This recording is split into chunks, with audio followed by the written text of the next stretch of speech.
আমাৰ গোগামুখৰ পৰা আহি আমাৰ দাদা আৰু বৌ আমাৰ খুৰাৰ একচুৱেলি পৰহি আদ্য আছিলে। আদ্যৰ কাৰণে আমাৰ নিজৰ পৰিয়ালৰ বুলি সুদূৰ গোগামুখৰ পৰা আহি উপস্থিত হৈছে।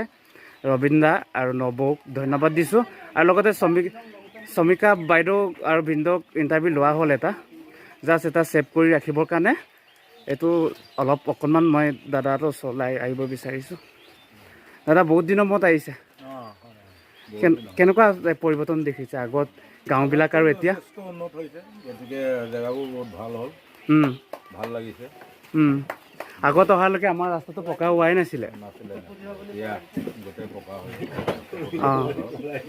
এতিয়া ডেভেলপ হৈছে অকণমান, আৰু যাতায়াতৰ কাৰণে এতিয়া প্ৰব্লেম নাই আৰু ন আমাৰ ঘৰৰ পৰাই। নহ'লে আগত এতিয়া এই বাৰিষা টাইমত গাড়ী যাবলৈ প্ৰব্লেম হয়, গাড়ীয়ে নাহে হ'ল সেইবিলাক জেগা ৰাস্তা।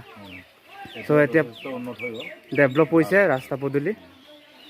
গতিকে বহুত ভাল লাগিলে বাৰু আজি আপোনালোকে আহি আমাৰ ইয়াত উপস্থিত হ'লে। গতিকে সদায় তেনেকৈ থাকক মৰম চেনেহবিলাক, আমি এইটোৱে বিচাৰিছোঁ। Thank U.